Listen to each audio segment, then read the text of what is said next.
respiratória, vou tentar fazer uma forma básica e vocês, por favor, anotem as perguntas, porque eu sei que para nós que estamos há tantos anos já nessa área, que a gente só faz isso, por mais simples que a gente explique, muitas vezes não é suficiente para deixar claro esse assunto para vocês que estão chegando agora, né? Então, quando nós falamos em ressonância, quando nós falamos em hipernasalidade e hiponasalidade, precisa ficar muito bem entendido o que é ressonância, né, pessoal? Porque se a gente não entende o que é a ressonância de um sistema, fica difícil entender hipernasalidade, hiponasalidade, enfim. Então, vamos fazer um exercício de imaginação aqui, olha. Imaginem que a gente tem aqui uma bacia com água, tá? E nessa bacia com água, a gente joga uma pedra. E aí a gente vê o quê? Uma onda forte, não é? Depois, várias outras ondas fazendo isso aqui, ó. Tá? Todo mundo consegue imaginar isso? Então, veja, a pedra que cai sobre a água, tá? Ela fez com que aquela água que estava ali, ela deslocasse, então, para que a pedra ocupasse aquele lugar. Então, ela faz uma primeira onda bem forte e depois ela vai fazendo outras ondas, outras ondas. Então, se ela está com um recipiente muito grande, se essa bacia é muito grande, vai fazendo várias ondinhas e elas vão desaparecendo. Se é uma bacia pequena e tem muita água, muitas vezes faz a primeira onda, depois vai fazendo, até pode transbordar, né? Vamos imaginar agora que o nosso aparelho fonador, né, quando a gente produz a energia acústica aqui nas nossas pregas vocais, o que acontece? Esta energia acústica aqui é como se fosse aquela pedra que cai naquela água e que vai fazer a primeira onda. Então, aquela energia acústica, ela vai fazer uma primeira onda, e aí, ao invés dela fazer ondas como na bacia de água, ela vai fazendo ondas ao longo do sistema deste nosso aparelho fonador, né? A física é a mesma. Então, quando a gente pensa em ressonância de fala, nós estamos falando nessa qualidade do som que é percebida durante a fala e que é muito importante a gente entender que as pregas vocais que são responsáveis por criar a energia acústica necessária. Então, aqui dentro nós não temos som ainda. Nós só vamos ter som a hora que as moléculas de ar, que essa impressão acústica sair da boca e elas vão movimentar as moléculas de ar do ambiente e aí então vai ter som, né? Então, qualquer ressonância, quando a gente pensa em ressonância, o que determina? Determina a ressonância, o tamanho e a forma, né, do sistema, e no caso aqui das cavidades desse nosso trato vocal, nós estamos pensando que nós temos a cavidade laríngea, né, onde está a nossa glote, onde estão as pregas vocais, aonde começa tudo, por quê? Porque é onde é criada a energia acústica. Depois nós temos a cavidade faríngea, e depois nós temos a boca, e depois nós temos o nariz. Então, nós temos esse sistema aqui, né, com tanta ressonância que agora cada pessoa, embora todos nós, homem, mulher, criança, todos nós temos a mesma forma, né, de um aparelho fonador, nós temos homens com diferentes características do que mulher, crianças com diferentes características do que o adulto, por exemplo, quantidade de tecido adiposo. Então, nós estamos falando aqui numa ressonância como um todo, né? E depois nós vamos isolar a função do mecanismo velofaríngeo. Então, olhem aqui. A gente inspirou, né? Jogou ar para dentro dos pulmões, e aí a hora que a gente vai falar, este ar, ele vem vindo, não é? Aqui, ele vem vindo, sai dos pulmões, passa pela traqueia e vai encontrar a glote aberta se o som a ser produzido não precisar de vozeamento. tá? Mas vai encontrar a glote fechada se o som que você programou ele tiver vozeamento, ele precisar de vibração das pregas vocais. Então, aqui, olha, aqui nós estamos falando em pregas vocais produzindo a energia acústica. Então, vejam, para sons que não precisam de vozeamento, essa parte aqui vai estar aberta, então o ar vai passar por aqui, sobe pela faringe, entra pela boca, tá? E ele não deve passar pelo nariz, por quê? Porque aí vocês vão ver que o mecanismo velofaríngeo ele precisa fechar. Então, por exemplo, se eu vou produzir um som, é um som que não tem vozeamento. Então, o ar vem vindo lá dos pulmões, passa pela traqueia, encontra a glote aberta, e aí ele vai só passar pela boca. Se nós produzirmos um zzz, por exemplo, o ar que vem vindo dos pulmões, passa pela traqueia, ele encontra a glote fechada. As pregas vocais estão unidas. Por quê? Porque vai gerar uma pressão subglótica, as pregas vocais vão se abrir, só que imediatamente elas são sugadas, né? E aqui elas vão vibrar, e uma parte, então, continua sendo ar, e outra parte virou energia acústica, e ar e energia acústica vão subir para entrar na boca, e também, se encontrar essa parte aberta aqui, vai escapar pelo nariz, não é? Então, é muito importante que vocês entendam isso, que nós temos na nossa língua sons que precisam de fechamento, de vozeamento, que precisam de vibração de pregas vocais, e sons que não precisam de vozeamento. Lembrando que todas as vogais são vozeadas, tá? Então, todas as vogais precisam ter vibração de pregas vocais. Então, e todas as consoantes, com exceção de 6, que é o p, t, k, f, sh, tá?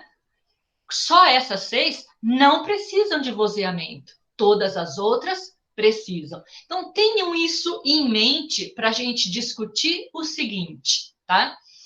Nós temos aqui, então, nesse nosso sistema, que é o trato vocal, né, durante a fala, nós temos a ressonância do sistema, nós temos a articulação desses sons, nós temos a afonação e, claro, tudo isso ao mesmo tempo durante a respiração.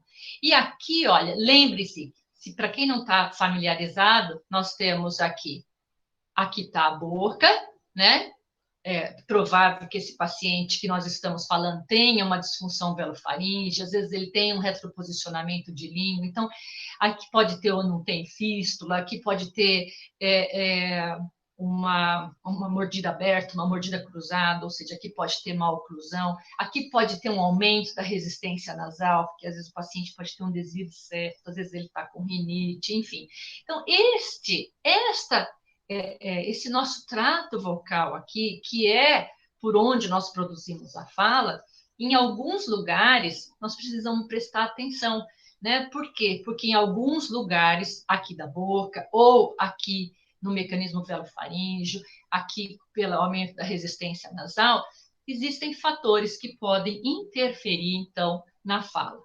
Vamos lembrar, então, que o nosso aparelho fonador, que vai da glote até os lábios, por exemplo, ele tem por volta de 17 centímetros e meio, 18 centímetros no adulto, não é? Então, veja, o ar ele vem em altíssima velocidade dos pulmões, passa pela traqueia, e ele pode ou não ser bloqueado aqui na glote, como a gente já falou há pouco, e depois vocês vão ver que ele pode ou não ser bloqueado aqui, pela ação do mecanismo velofaríngeo, e ele pode ou não ser bloqueado dentro da boca pela movimentação da língua, ou também pode ser bloqueado aqui pela movimentação dos lábios ou do próprio lábio inferior encostando nos dentes superiores.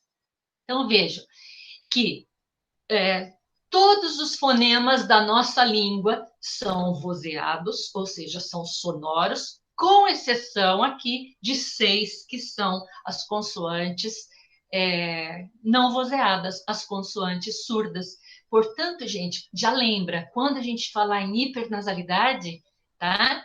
Hiponasalidade, por exemplo, só acontece naqueles sons que têm vozeamento. Por quê? Porque os sons que não são vozeados não têm energia acústica. Então, nós não estamos falando aí de um distúrbio de ressonância. Ele pode ter um escape de ar nasal que nós vamos explicar para vocês, tá? Um outro local, como eu já disse, que o ar e a energia acústica podem ser bloqueados quando vem subindo, ele, veja, passa pela boca, mas se encontrar esta passagem aberta, vai passar pelo nariz também. Agora, quando o mecanismo velofaríngeo estiver fechado, tá? É aí que entra o traço distintivo de nasalidade. Então, se ele estiver aberto, é porque estamos falando no indivíduo normal. Se ele encontrar essa região aberta, é porque os sons são nasais, deve ficar aberta nas vogais an, e, u, que são as nasais, e nas 3 consoantes nasais, ma, na, nha. Todos os outros sons da nossa língua são orais. Portanto, aqui tem que ter um bloqueio pela ação do mecanismo velofaríngeo. Nós também temos, além da válvula laríngea, além dessa válvula, ou mecanismo velofaríngeo, né, que antigamente se falava válvula, né, nós também temos esta válvula língua-palatal e a válvula lábio-dental ou bilabial. Por quê? Porque eles dão um traço distintivo de ponto e modo articulatório dos fonemas. O que é isso? Tá? Então, por exemplo, quando eu penso em ponto, é o local de bloqueio do ar e da energia acústica. Ou só do ar para os fonemas não vozeados, ou do ar e da energia acústica para os vozeados. E quando eu falo modo articulatório, eu estou me referindo à forma como os articuladores vão bloquear aquela corrente de ar. Então, por exemplo, quando eu faço esse aqui, olha, qual que é o ponto articulatório? Qual que é o ponto de bloqueio do ar? São os lábios, né? Um lábio encosta bem forte no outro. E como que eu faço o bloqueio? O bloqueio é total e momentâneo da corrente de ar atrás das lábios. Então, o modo articulatório é o plosivo ou oclusivo, que é a mesma coisa, atrás, né, dos 2 lábios. Então, veja, quando a gente pensa em qualquer som de uma língua, nós sabemos que para a gente produzir estes sons, eu preciso perceber quais são os traços distintivos destes sons, tá? E também tenho que, ao produzir estes sons, eu também tenho que saber fazer modificar o meu trato vocal para que o meu ouvinte perceba os traços distintivos. Porque se você não fizer essa distinção, tanto na percepção como na produção, dos diferentes traços que diferenciam um som do outro, você não vai diferenciar um do outro, né? Então, por exemplo, a palavra mala vai ficar como bala, ou vice-versa. Pão e mão vão ficar iguais, né?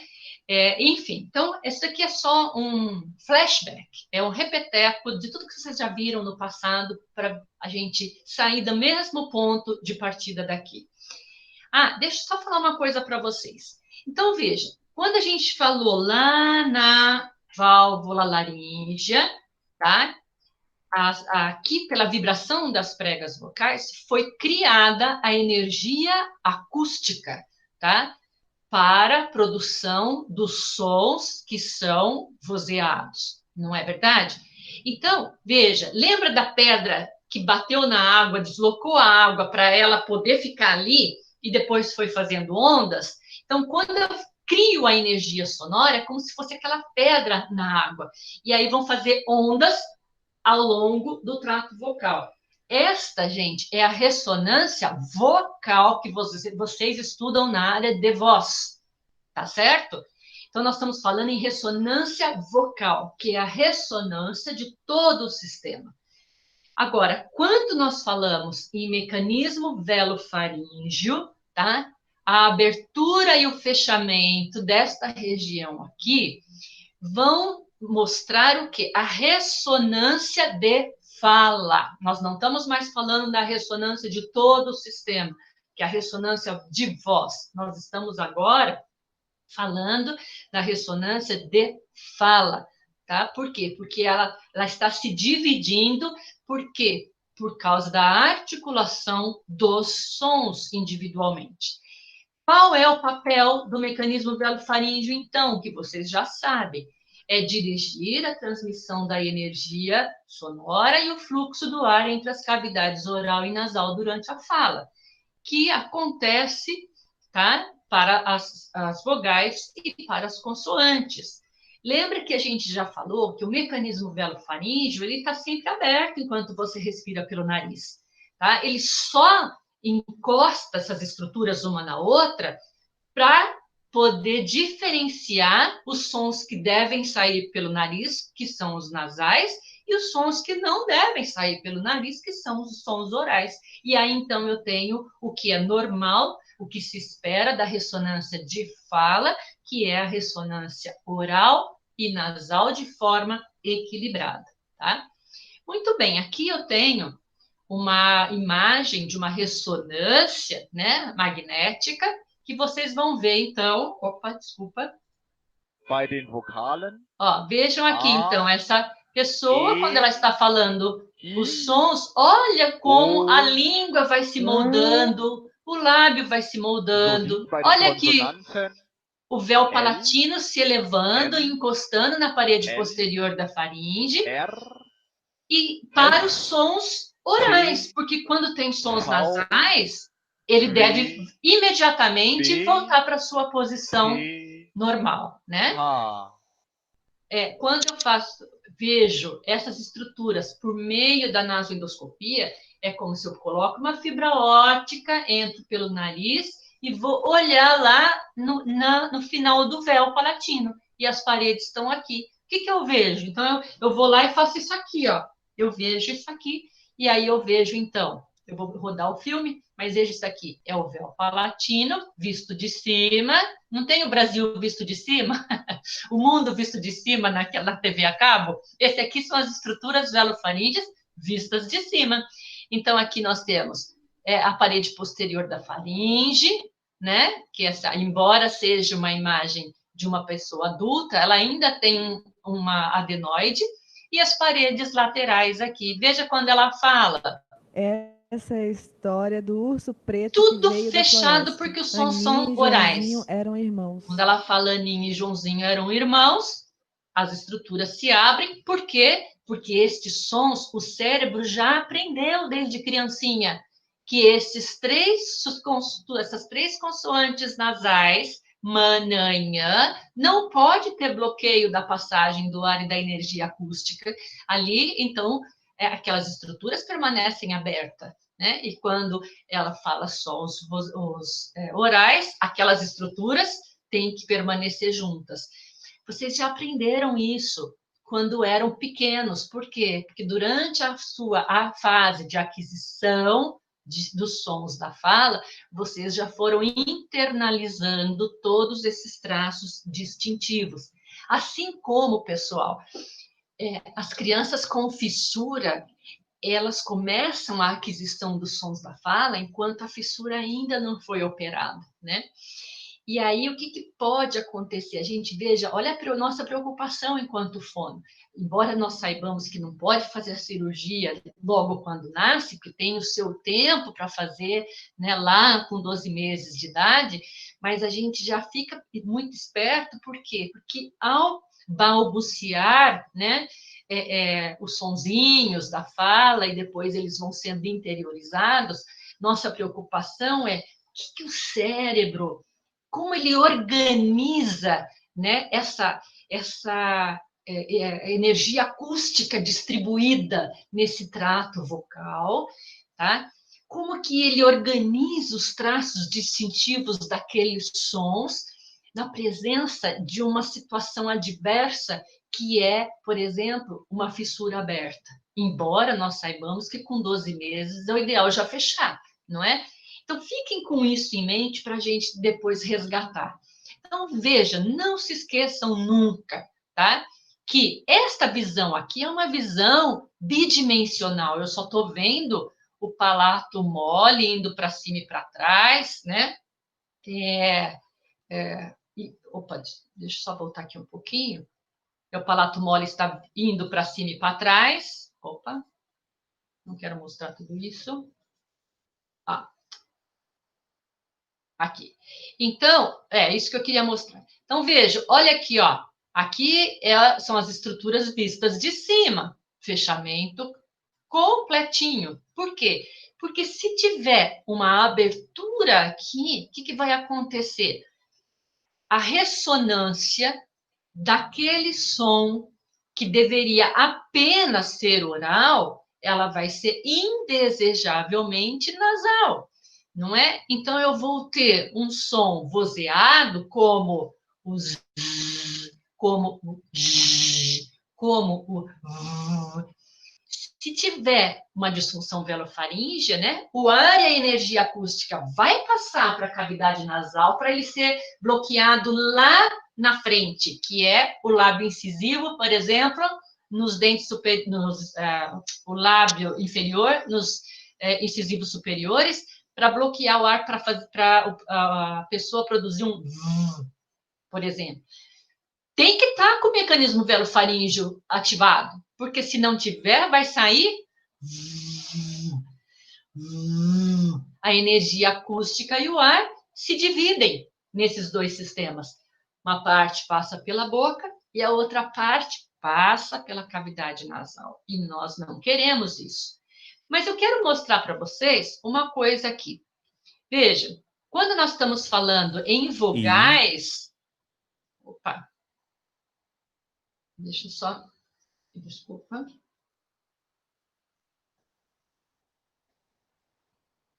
Esse Google Drive ainda estou aprendendo, pessoal. Ó, quando a gente fala as vogais, por exemplo, tá? As vogais, elas, por definição, vogal não tem nenhum bloqueio do ar durante a sua produção. Por isso que a gente fala a, e, I, O. Veja, não tem bloqueio. Quando eu faço há bloqueio. Por quê? Então, veja, por definição, consoante, durante a sua produção, há algum tipo de bloqueio do ar e da energia acústica quando for vozeada, tá? Ou só do ar quando não for vozeada.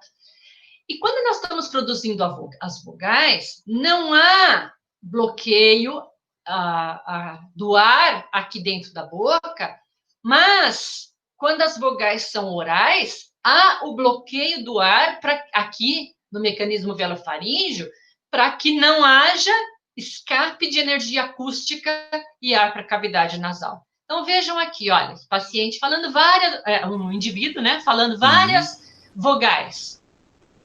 E. Olha aqui, ó, como são orais, tem mecanismo velofaríngeo ativado aqui. O. O. U. E quando nós falamos agora em consoantes, tá? Puxa, também há consoantes vozeadas, não vozeadas, orais e nasais. Lembra? Vogais, nenhuma é não vozeada, tá? Por definição, todas as vogais têm vozeamento, todas necessitam de vibração de pregas vocais e elas são altamente suscetíveis à hipernasalização, né? Assim como as consoantes vozeadas, obviamente. Aqui no me. Me. Há a divisão aí, né? da energia acústica e do ar para a cavidade D. nasal, e no P e no B, não. E quando a gente vê no D também, olha aqui, olha. O NE Ne. é um som nasal, D. então precisa de mecanismo velofaríngeo D. ativado, e os seus irmãozinhos gêmeos, né, que só tem uma diferença, o T e o D, porque o ponto articulatório do N, T e D são os mesmos, né, é a ponta da língua atrás dos incisivos superiores, aqui. Então, olha, mesmo ponto, D, mesmo ponto, N, mesmo ponto. Mas os três têm diferença. Olha, T, T e D. A única diferença é vozeamento e não vozeamento. E o N, tá? Ó, esses T e D são orais, mecanismo velofaríngeo ativado, e N, ele é vozeado, tem vibração de pregas vocais, e ele é nasal, o mecanismo velofaríngeo não está ativado. Então, vejam, novamente eu insisto para vocês que é muito importante que todos nós saibamos o mecanismo de produção dos sons da nossa língua, tá? Quem trabalha com fonoaudiologia não tem como, nós temos que lembrar de todos esses detalhes. E se vocês tiverem alguma dúvida, se quiserem um cursinho, uma aula separada disso, especificamente, eu me proponho a dar, e aí a gente pode conversar mais detalhadamente sobre isso. Bom, se eu falei que nosso alvo aqui são os distúrbios da ressonância de fala, tá? Não são os distúrbios da ressonância vocal, é o distúrbio da ressonância de fala que envolve a ação do mecanismo velofaríngeo. Então, distúrbios da ressonância de fala, tanto a hipernasalidade, tá? Como eu falei, que é percebida nas vogais e nas consoantes, não é orais, né? Aqui, gente, desculpa, vozeadas, tá? Vogais e consoantes não é orais, vozeados. E tanto a hiponasalidade que nós vamos falar aqui, tá? Que também é percebida nas vogais e nas consoantes vozeadas nasais, tá? Que é consoantes vozeadas orais, tá? Não esqueçam que esses distúrbios só ocorrem em fonemas vozeados, tá? Esses aqui nos nasais e esses daqui nos fonemas que são vozeados orais. Eu vou começar pela hiponasalidade, tá? Porque depois eu vou me estender um pouquinho mais na hipernasalidade. Mas veja, quando nós estamos falando em hiponasalidade, a gente já tem que ter de antemão, já vem na cabeça, que quais são os sons da nossa língua que precisam de nasalização, tá? Das consoantes são 3. M, N, N. E das vogais são 5. An, E, I, O, U. Então, no total, são 8. Ok? Então, esses 8 sons nasais da nossa língua precisam que o ar e a energia acústica também passem para a cavidade nasal para que o meu ouvinte perceba o traço de nasalização. Agora, gente, se tiver um bloqueio, algum tipo de bloqueio no nariz, na cavidade nasal, por exemplo, o que vai acontecer? Claro que depende do bloqueio. Se tiver um bloqueio total, a energia acústica e o ar não passam, não é? Quando que acontece isso? Eu posso ter um bloqueio estrutural, eu posso ter um desvio de septo muito importante, eu posso ter hipertrofia de cornetos, enfim. E a gente sabe que pacientes com fissura lábio-palatina, tá? Por causa da fissura, existe esse colabamento nasal e os pacientes geralmente têm essas deformidades estruturais, eles já têm uma certa obstrução nasal. E também, como qualquer pessoa, como nós, por exemplo, nós também podemos ter bloqueios na cavidade nasal, não estruturais, né?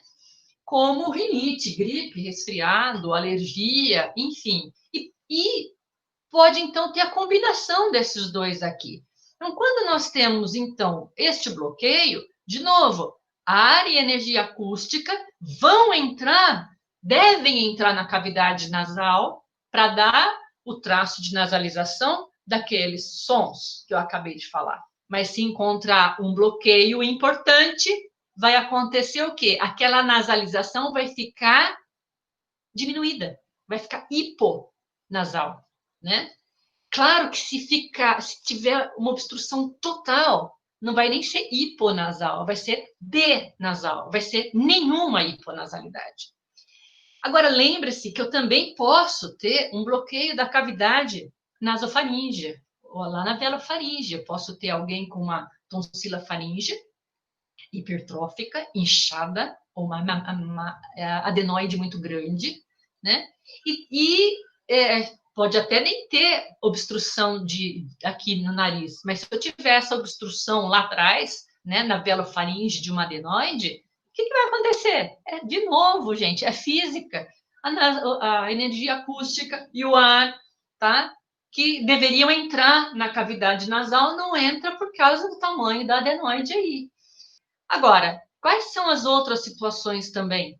Eu posso ter aqui um retalho faríngeo obstrutivo, um paciente que já fez uma faringoplastia, aquele retalho ficou muito grande, ou se ele usa um obturador faríngeo, aquele bulbo às vezes é muito grande. Então, veja, olha quantas possibilidades aqui de deixar os sons nasais da nossa língua com pouca nasalização, né? E aí, se eu puder, vou simular aqui. Então, todo mundo sabe que quando a gente fica com gripe, né, ou tem qualquer um desses problemas aqui, ou uma combinação desses problemas, quando eu vou falar, por exemplo, Aninha e Joãozinho eram irmãos, vai sair como? Aninha e Joãozinho eram irmãos, né? Mamãe comeu mamão, babai comeu babão. Por quê? Porque não tem nasalização suficiente, tá? Para caracterizar o traço distintivo de nasalização. Aqui para mostrar que pacientes com fissura lábio-palatina, né, esses já são operados, é muito comum as deformidades estruturais, né? Aqui para mostrar onde fica a adenoide, né, ou a tonsila faríngea. Aqui, se eu colocar uma fibra ótica e vir iluminar aqui, ó, que é essa visão de cima, eu vejo aqui a adenoide. Tanto é, gente, que em criança que tem a adenoide, né, geralmente é grande, o que acontece? O véu palatino, tá, faz o fechamento velo-adenoidal. E aí, conforme ela vai crescendo, que não precisa mais das estruturas desses tecidos linfáticos, né, vai diminuindo de tamanho até que, por exemplo, o mecanismo velofaríngeo normal, o seu fechamento ocorre, então, o véu palatino lá na parede posterior da faringe, não na adenoide. Só não quero que vocês confundam aqui tonsila faríngea com tonsila palatina, tá? Quando a gente abre a boca, pede para abrir, o paciente abrir a boca para a gente, qualquer pessoa. Isso aqui que a gente está vendo são as amígdalas, tá? As amígdalas ou tonsilas palatinas, elas ficam na região oral da faringe, ao contrário da tonsila faríngea ou adenoide, que ela fica na região nasal, tá? Da faringe. Muito bem, vamos lá agora. A gente vai por uma lupa mais aqui nos sintomas da disfunção velofaríngea na fala, né? E que muitos autores, eu não vou discutir autores aqui, mas eles estão ali nas referências que nós passamos para vocês. Um indivíduo que tem disfunção velofaríngea, né, para fala, após a cirurgia primária, porque aqui a gente está falando dos pacientes com anomalias craniofaciais, especificamente a fissura lábio-palatina. Ele pode ter sintomas obrigatórios ou passivos, né, como aqui a hipernasalidade, eu pintei de vermelho, porque é o que mais chama atenção, é o fenômeno mais estudado, né? E também pode acontecer a emissão de ar nasal, ou às vezes o ronco nasal, a turbulência nasal. Nós vamos falar um pouquinho sobre isso. Veja, nós não podemos confundir essas duas coisas aqui, tá?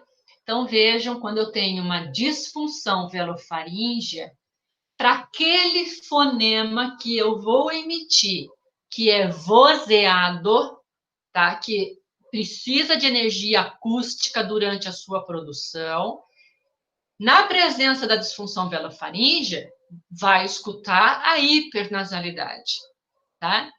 Agora, se são fonemas vozeados de alta pressão, como os plosivos e os fricativos, plosivos quais são? B, D, G. Fricativos, V, Z, J.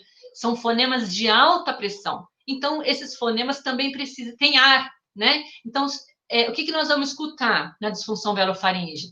Hipernasalidade e emissão de ar nasal, a não ser que haja algum tipo de obstrução aqui, olha, que a energia acústica, ela irradia, tá? Ela irradia, mas o escape de ar nasal, muitas vezes, não, né? Quer dizer, muitas vezes, não irradia, ele precisa de um buraquinho para sair. Então, eu posso ter um paciente com hipernasalidade e não ter emissão de ar nasal?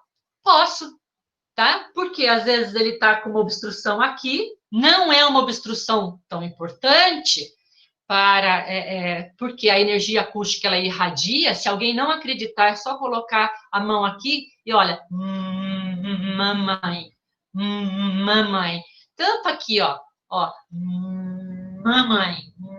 Eu tapei aqui e mesmo assim a gente escuta a nasalização, né? Agora, quando eu falo vá, já, vá, já, eu escutei a hipernasalidade, porque a energia acústica passou pela cavidade nasal, e eu também escutei escape de ar nasal, porque, ó, escapou ar também. São duas coisas, dois fenômenos que andam juntos, mas não são sinônimos, tá certo, gente? Agora, muitas vezes, esse ar que adentra a cavidade nasal, ele encontra saliências e reentrâncias, né? Às vezes, saliências e reentrâncias que às vezes parece um caracolzinho, parece um funilzinho. Ele entra ali e ele mesmo faz é como se ele virasse um ciclone ali. E aí a gente, inclusive, escuta um ronco nasal, uma turbulência nasal, tá? Então, veja, esses distúrbios obrigatórios, distúrbios também que alguns autores chamam de passivos, são distúrbios decorrentes diretamente dos defeitos anatômicos, né, ou fisiológicos. E eles dependem da correção do defeito para ser eliminado. Quando a gente pensa em compensatórios ou sintomas também ativos, tá? A gente já pensa direto nas articulações compensatórias, como a oclusiva glotal, também conhecida como golpe de glote, oclusiva faringe, todas essas daqui que vocês já ouviram falar, né? Esses problemas não são decorrentes diretamente dos defeitos anatômicos ou fisiológicos, tá? E eles só podem ser eliminados com fonoterapia. Então, se eu tiver um paciente que fala assim, olha, ao invés de papai pediu pipoca, ele fala ai, i, o, tá? Eu posso colocar um bulbo enorme lá atrás, vedar totalmente a nasofaringe dele. Isso não significa que ele vai falar papai pediu pipoca. Ele vai continuar falando ai, i, o, tá? O bloqueio total e momentâneo da corrente de ar que ele deveria estar fazendo aqui nos lábios, ó, para um pá, quando ele fala ele fez um bloqueio total e momentâneo da corrente de ar, então a forma de bloquear foi exatamente a mesma, só que não foi aqui, ó, foi aqui. E aí, ao invés de pá, vocês escutaram né? Ao invés de ba, Veja, bloqueio total e momentâneo da corrente de ar, que deveria ser aqui, foi feito aqui. E é interessante, assim, que quando ele faz isso, ele manteve o modo articulatório, que é o bloqueio total e momentâneo da corrente de ar. O que ele fez? A diferença foi, ele não é no ponto correto. Ele nem deixou o ar e a energia entrar na boca, ele já bloqueou aqui embaixo. Então, é interessante, né? Nós vamos falar melhor sobre isso. Por que será que algumas crianças elas fazem essas compensações e outras não? Vamos pensar aqui. E aqui, gente, eu não coloquei, mas muitos pacientes que fazem um tratamento físico, como a cirurgia ou com a prótese, por exemplo, é provável que eles continuem com uma hipernasalidade ou até com uma emissão de ar nasal. Não porque ele é um problema de ressonância, mas ele é um problema na hora de articular os sons. Muitas vezes ele não consegue trazer todas as estruturas do mecanismo velofaríngeo juntas, tá? Durante a produção daquele som, que são os erros de aprendizagem que a gente já falou em outras áreas. Então, muitas vezes, o paciente ele não tem nenhuma articulação compensatória, tá? E ele continua jogando ar e energia acústica para a cavidade nasal durante a produção daquele som. Então, isso também é necessário corrigir com a fonoterapia. Então, vejam, disfunção velofaríngea após a palatoplastia diz respeito a uma falha no fechamento do mecanismo velofaríngeo devido a anomalias estruturais, uma insuficiência de tecido, por exemplo, ou erros de aprendizagem, tá? Eu entendi pela professora Jennifer, pela Olivia, que existe uma dúvida de vocês sobre erros de aprendizagem, e eu vou tentar, quando falar nessas articulações compensatórias, tentar explicar da melhor maneira possível, e se vocês ainda não entenderem, por favor, vão anotando as dúvidas, tá? A nasalidade é o sintoma decorrente da presença de uma abertura, né? Que pode estar aqui, uma fístula, por exemplo, ou do mecanismo velofaríngeo, olha. As estruturas se movimentam, mas não se fecham. Agora, gente, eu falei de hipernasalidade, que é um fenômeno que acontece para os sons orais vozeados, né? Agora, o escape de ar nasal não é sinônimo de hipernasalidade, tá certo? Então, lembre-se que o escape de ar nasal ocorre quando há um desvio do fluxo de ar durante a produção das consoantes de pressão, como as plosivas e fricativas. Ele pode ser audível ou inaudível, sendo que na forma audível ele pode ser turbulento ou não turbulento, e ainda obrigatório ou aprendido. Às vezes, naquela fase da aquisição dos sons da fala, naquela situação adversa de comunicação entre a boca e o nariz, como é que o cérebro entende que ele deve fazer a distribuição da energia nas cavidades oral e nasal, nos músculos e nos nervos? Como que ele faz tudo isso? Nós não sabemos, não é? Nós não sabemos qual criança vai desenvolver, por exemplo, um escape de ar nasal aprendido, num fonema específico, ou somente ela tem escape de ar nasal e hipernasalidade, por exemplo, quando existe uma comunicação entre a boca e o nariz. Se ele é apenas estrutural, ou seja, ele é obrigatório, quando você faz a correção anatômica, ele deve ser eliminado. No entanto, quando ele foi aprendido, ou seja, quando o cérebro entendeu que ele jogava o ar primeiro pela cavidade nasal para depois produzir o som, isso é aprendido. Então, apenas o procedimento físico, seja ele protético ou cirúrgico, não eliminará o escape de ar nasal.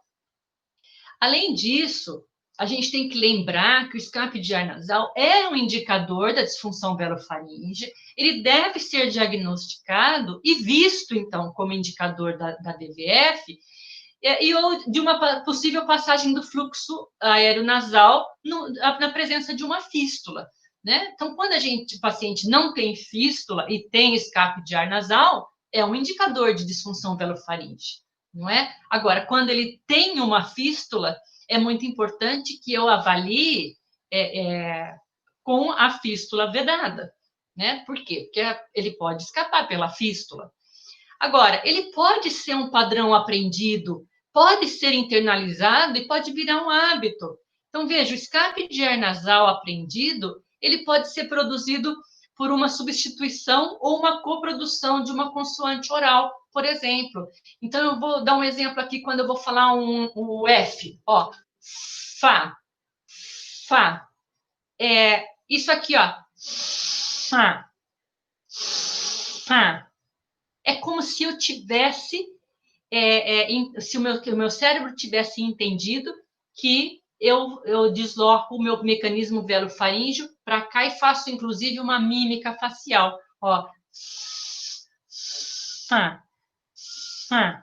Então, vamos pensar assim, escape de ar nasal, hipernasalidade, são sintomas obrigatórios, passivos, que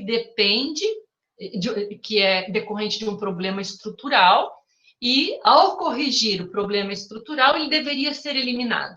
Isso é super verdade para aqueles que foram bons falantes e tiveram uma ressecção do palato mole, como no caso de um câncer, por exemplo, e ficaram com hipernasalidade e emissão de ar nasal. Você vai lá, conserta o problema e aquilo desaparece.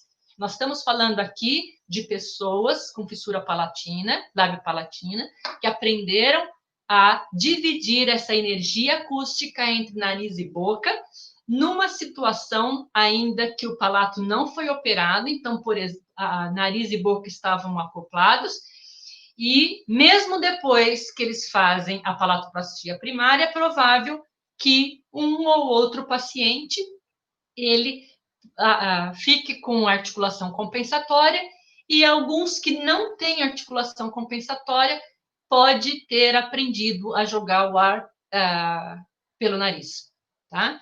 Eu sei que para vocês não necessariamente é fácil, é complexo, mas a gente já vai assim passando graxa nesses conceitos para vocês irem compreendendo, tá? E lembra que padrão de articulação aprendido só pode ser corrigido por terapia. Tá? Quando a gente fala em hiper e hiponasalidade, nós também temos que entender que pode existir uma mistura dessas duas coisas indesejáveis. Então, por exemplo, pacientes que fazem a faringoplastia e fazem um retalho largo, por exemplo, fazem aqueles orifícios que ficam nas laterais, para ele respirar pelo nariz e para que as paredes laterais toquem o retalho para o ar e a energia acústica só entrar pela boca, muitas vezes que o paciente tem não era um movimento bom das paredes laterais, ele não toca, né? Ele só se mexe e não chega a tocar no retalho. Então, esse paciente pode continuar com a hipernasalidade. Mas um retalho largo, por exemplo, quando ele vai produzir os sons nasais, que ele precisa da nasalização, aqueles orifícios podem estar estreitos demais. E aí, então, o que acontece? Quando o paciente tenta jogar energia acústica para a cavidade nasal para dar a nasalização dos sons nasais, não é suficiente, e esses sons nasais podem ficar hiponasais, né? Então, isso pode acontecer principalmente para aqueles pacientes com obstrução importante, daquelas obstruções que eu falei, nasal ou nasofaríngea, né? Uma das obstruções nasofaríngeas aí é o retalho faríngeo. E aqui, quando eu falo em retalho, também a gente está falando em bulbo, tá? O bulbo faríngeo, ele deve ser funcional para impedir que a energia acústica e o ar adentre a cavidade nasal para a emissão dos sons orais, e ele deve ser ter um tamanho suficiente para não chegar tão perto das paredes laterais, né? Para que, então, haja nasalização para os sons nasais. Então, se ele ficar muito grande, por exemplo, ele pode até, se tem pouco movimento de paredes faríngeas, ele está grande, a hipernasalidade pode continuar e a hiponasalidade pode aparecer, tá certo? Quando a gente pensa em articulação compensatória, eu acho que é importante a gente relembrar que articulação é um termo que descreve os movimentos físicos que estão envolvidos na modelagem do trato vocal, acima da laringe, para produzir os sons da fala, né? E que todos os sons consonantais de qualquer língua, eles podem ser descritos pelo ponto, ou seja, o local de bloqueio da corrente de ar, né? E a forma como esta corrente de ar é bloqueada. Então, quando nós falamos em articulações compensatórias, é muito importante que a gente lembre que essas articulações compensatórias são consideradas erros articulatórios que começam devido às anormalidades estruturais e, posteriormente, tornam-se incorporados ao sistema linguístico e fonológico da criança, que ainda está em desenvolvimento. Agora, também tem autores que dizem que esses erros são erros fonéticos, pois são decorrentes de erros de aprendizagem e do déficit anatômico e fisiológico provocado pela fissura palatina. Então, queria que vocês relembrassem rapidamente que durante o balbucio, o bebê começa a balbuciar vogais, né? Claro, ele não tem intenção em balbuciar vogais, mas ele não tem maturidade neurofisiológica para fazer nenhum tipo de bloqueio da corrente de ar, né? Então, ele vai mudando a configuração da sua cavidade oral, do seu trato vocal, apenas jogando o ar e a energia acústica e vai moldando, e aí a gente vai reconhecendo como vogal. Quando ele cresce um pouquinho mais, até quando ele começa já a entrar nas papinhas semissólidas, né, sólidas, aí ele já tem... Por que ele já vai fazendo isso daqui? Vai conseguindo fazer um tipo de rotação de mandíbula, vai mastigando, e aí ele vai tendo mais condições, é o momento que ele tem condições de fazer algum tipo de bloqueio do ar, que a gente vai reconhecendo como consoantes depois, né?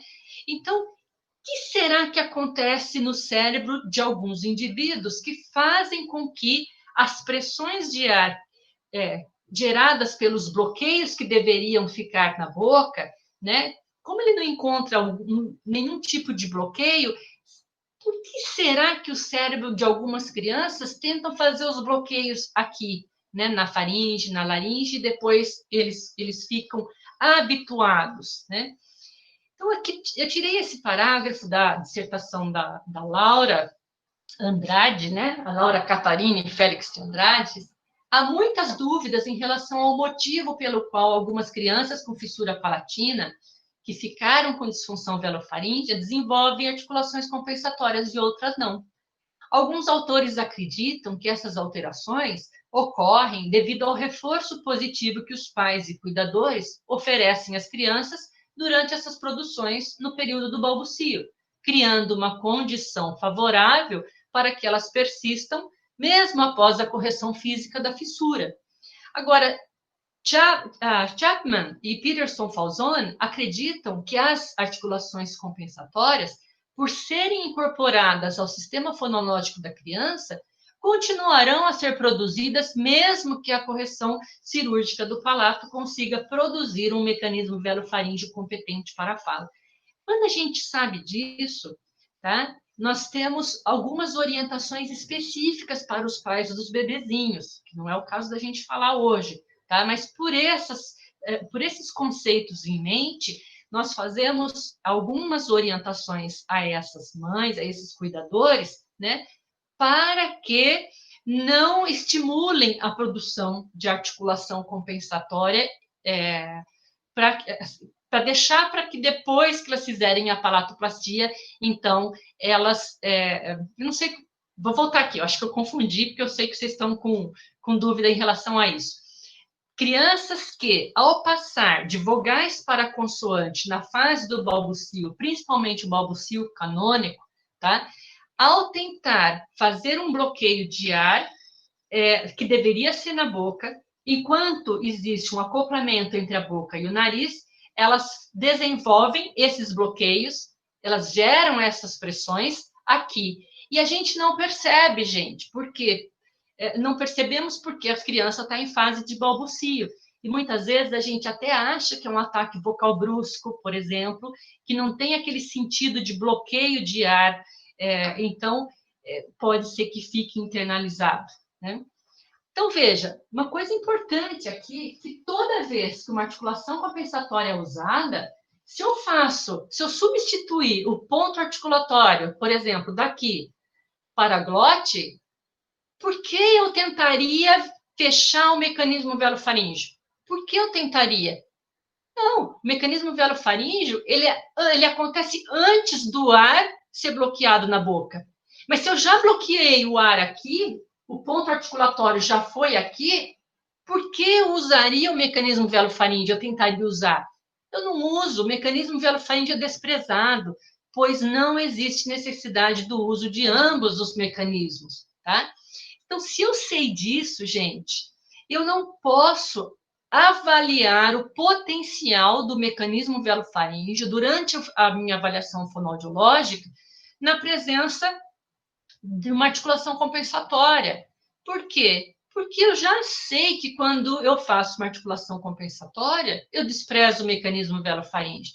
Então, se eu fizer a avaliação na presença de uma articulação compensatória, eu vou comprometer meu diagnóstico, tá? A minha definição de conduta, e eu vou invalidar, então, o resultado dos meus testes clínicos. Aqui é só para... Eu costumo, geralmente, imitar para os pacientes. Então, por exemplo, quando eu falo em articulação compensatória do tipo oclusiva glotal, o ponto articulatório é as pregas vocais fechadas, bloqueio total e momentâneo da corrente de ar aqui na glote, né? Então, seria... Aqui, por exemplo, deixa eu ver aqui, na fricativa velar, vou pegar uma fricativa velar, tá? O que acontece na fricativa velar? Escutem primeiro. Sa. Então, Ha. olha assim, aqui a base da língua encostou no véu e o bloqueio aconteceu aqui atrás, tá? Essa é uma fricativa velar. A fricativa dorso médio palatal, deixa eu ver. Tá? O que acontece? O dorso médio da língua, ele encosta na parede, no palato duro, no meio do palato duro, né? Aqui, olha. E aí, se ele for produzir uma plosiva, pode ser uma plosiva dorso médio, ó. Cá, cá. Se for uma fricativa, ele pode fazer um chá, chá, chá. Se for fricativo, o toque é leve. Se for um plosivo ou um oclusivo, que é a mesma coisa, o toque é firme. Como já são 3h30, eu acho que aula muito longa é complicada, né? Eu gostaria de saber se vocês querem rapidamente falar sobre, fazer algum tipo de pergunta. Estou com 2 computadores aqui tentando olhar a mesma coisa.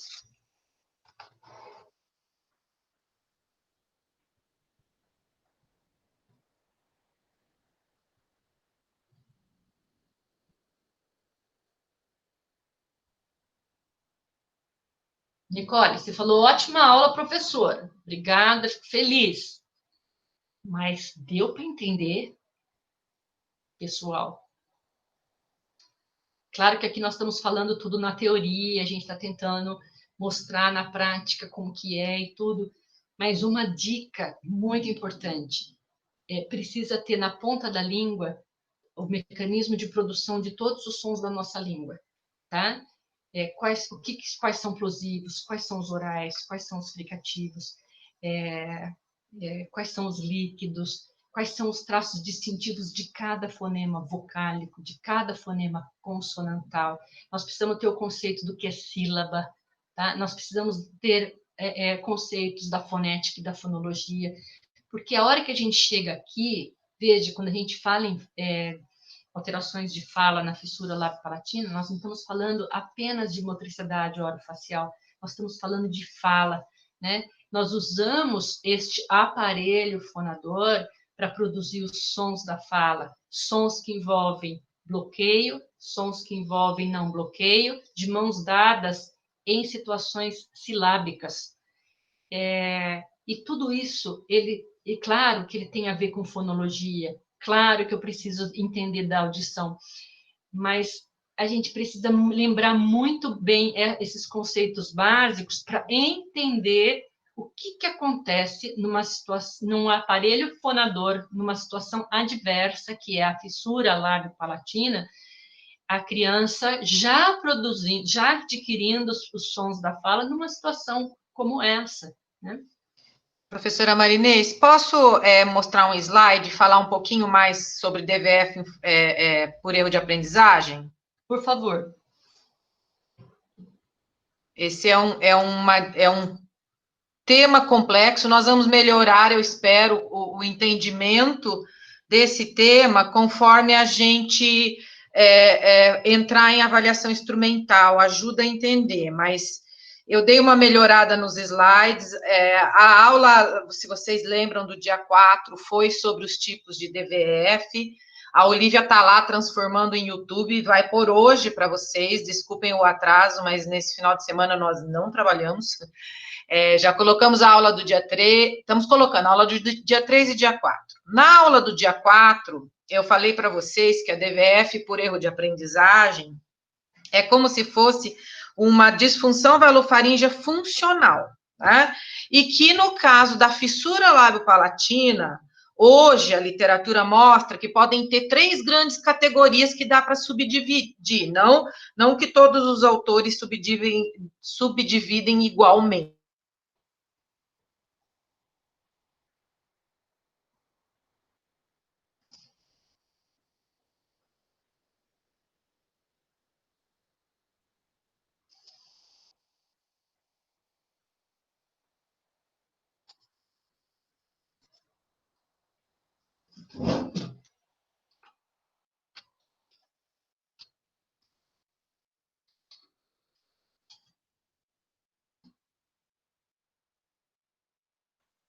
G, você congelou. Acho que travou, né, gente? Estou avisando a ela, Marinês. Acho que seria talvez o caso ela entrar de novo. Teria. Estou falando aqui com ela.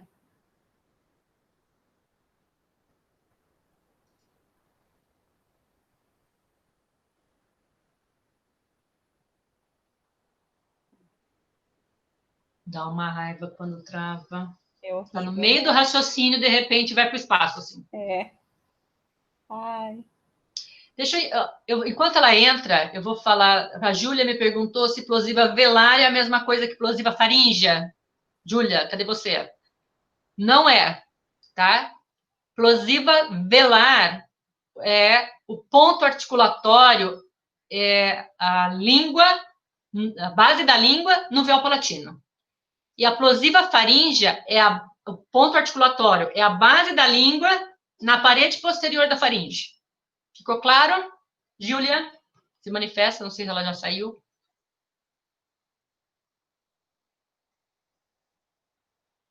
Essa aqui foi uma pergunta da Júlia.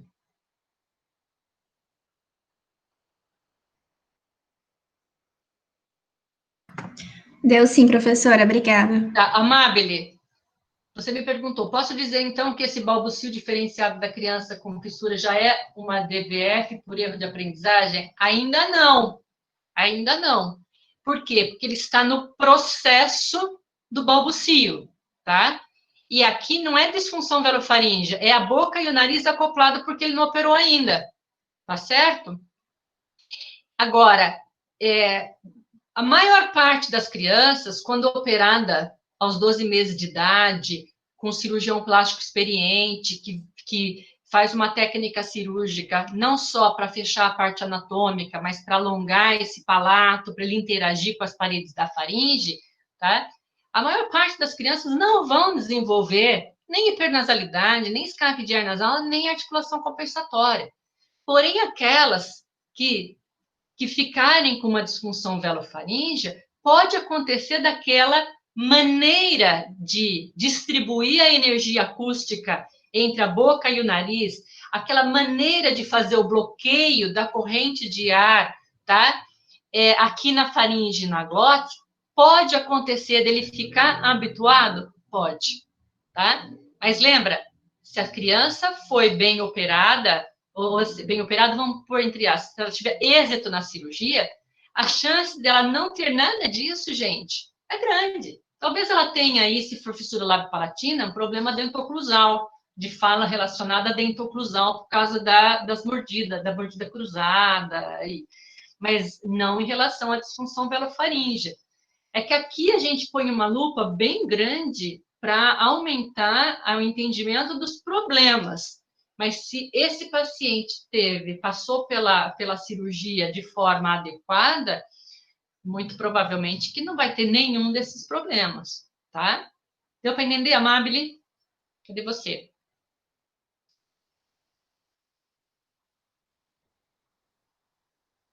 Mais alguma pergunta enquanto a Jennifer...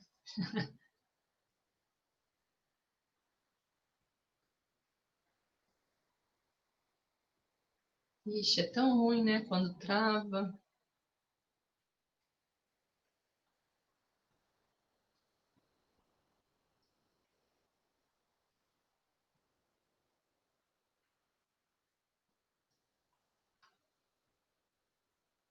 Viviane, você está aqui?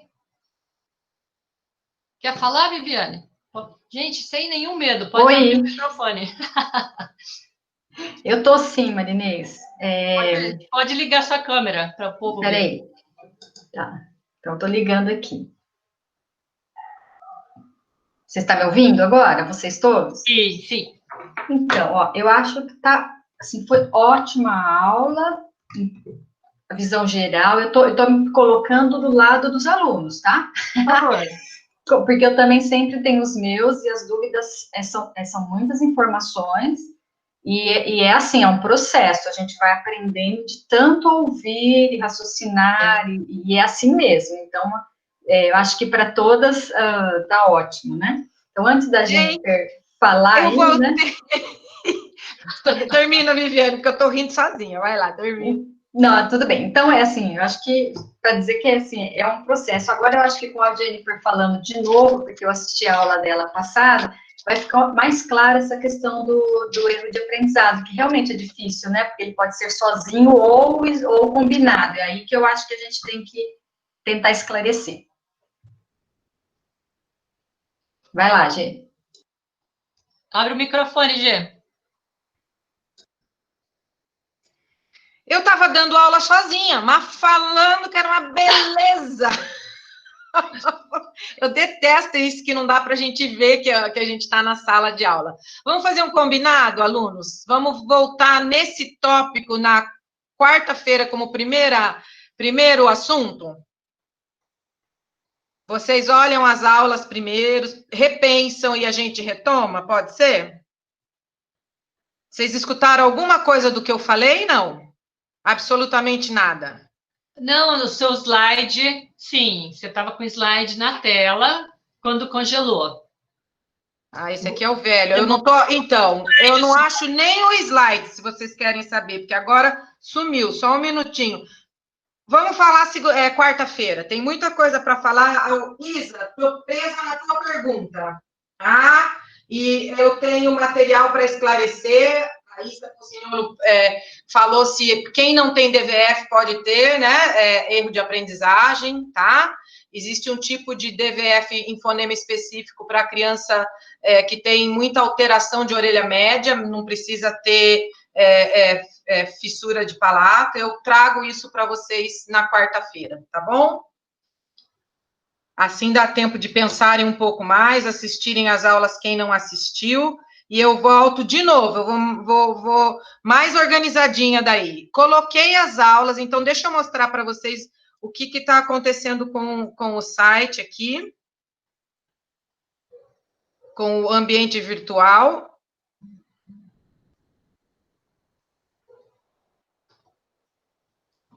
Alguém pode falar se está vendo o ambiente? Sim. Então, as aulas da doutora Thelma e da professora Marinês já estão aqui, como links YouTube, tá? Do dia 1º. Do dia 3, eu coloquei os meus slides, mas a Olivia está colocando o link da aula gravada. O link tá? já está, Gê. Aonde que ele está, que ele não está aqui? Do dia 3. Eu acabei de colocar. Não Não entrou. Não entrou ainda.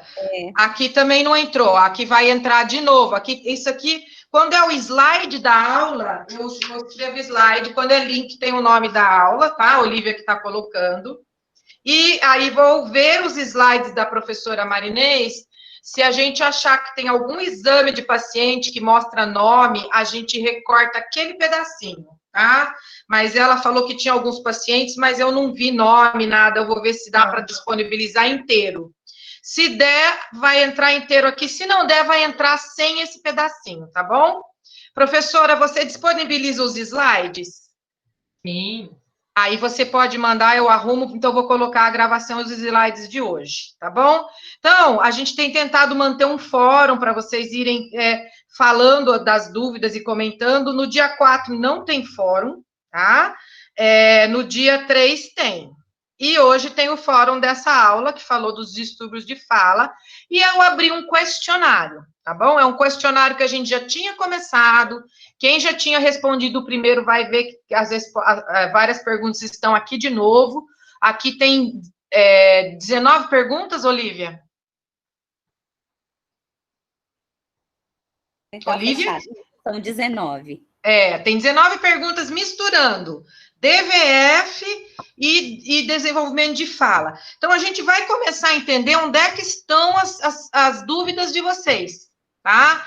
Esse é aquele questionário que eu falei que vocês podem responder quantas vezes quiserem. Então, não tenham medo de errar, porque ajuda a gente a ver o que está acontecendo. Se todo mundo, ou a maioria, mais de 50% da sala, errar a mesma pergunta, a gente tem que abordar esse tema de novo, de uma outra maneira, ou melhorar a pergunta, tá bom? Então, é isso que eu quis mostrar, com exceção dessas aulas que ainda, que a Oli já colocou, mas eu acho que eu não atualizei, né? Só vai faltar a aula da professora Marinês, que é a aula que foi dada agora. Aí nós não temos, nós vamos ter aula quarta-feira, não é desta disciplina, é da outra disciplina de avaliação instrumental que se inicia. E é perfeito falar de tipos de DVF lá, porque a gente entende e a gente consegue fazer o diagnóstico diferencial usando a avaliação instrumental, tá? Claro, uma combinação entre terapia diagnóstica e avaliação instrumental, tá bom? Quando a gente tem o erro de aprendizagem, que é uma das coisas mais complexas de entender para nós fonoaudiólogos. É isso, gente. Eu acho que não dá para ficar tentando repetir a mesma coisa com outras palavras, né? Eu preciso ver primeiro como é que vocês vão se sair nos conceitos mais básicos. Esse questionário é super básico, né? E aí, a partir daí, organizar a aula de quarta-feira, tá bom? Eu agradeço quem conseguir responder essa primeira, para a gente poder abordar, né? Se todo mundo conseguir responder o questionário, vai ficar aberto para fazer de novo, quando vocês quiserem, tá bom? Fechamos aqui.